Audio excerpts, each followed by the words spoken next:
Chase Brown. Now, he was considered a super high pick in a lot of fantasy football drafts for this season because he did so well last year. And he's kind of had a bit of a slow start. It definitely doesn't help that his quarterback, Joe Burrow, got injured. They played a really bad game versus the Vikings in week 3. I think a lot of people weren't expecting it to be that bad, but he just really hasn't been performing like people expected him to, which, I mean, it kind of makes sense. If you look at his stats, they're not that good. To be honest, I am a little bit worried about him if you are a Chase Brown owner. Week 1, he had 21 attempts for 43 yards. He did have a touchdown. That helps. Week 2, 16 attempts for 47 yards. 2 receptions for 18 yards. And then week 3, it was by far his worst performance, where he rushed 10 attempts for 3 yards. And he had 4 receptions for 17 yards on 5 targets.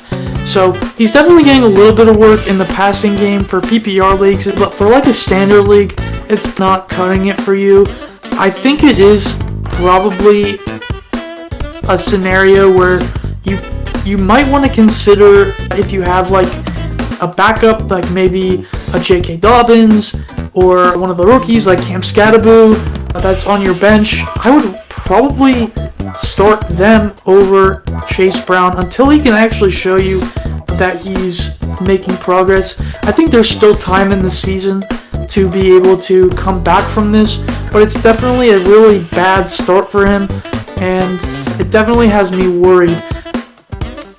I think overall maybe analysts and fantasy owners everywhere may have jumped the gun on him a little bit, and definitely watching him play, he's not really converting in the end zone very much. He definitely needs to do a better job.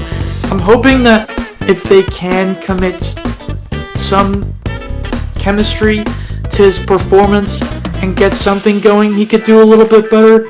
But he does play Denver, which is one of the toughest defenses this week. He plays Detroit next, Green Bay, Pittsburgh, New York Jets, and then Chicago.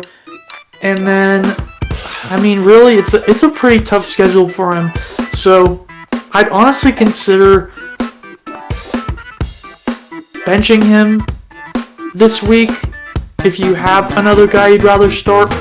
But if you don't really have another guy, you might just have to sludge through it and hope that he gets a touchdown, because that's basically all he can do. Maybe in PPR leagues, it looks like he's definitely getting a little bit more involved in the passing game, but I think it helped them a lot that they were down by like 40 points versus the Vikings. So he definitely needs to play better. Bengals as a whole need to play better. We'll see how things go, but right now it's not looking good for Chase Brown, especially in fantasy football.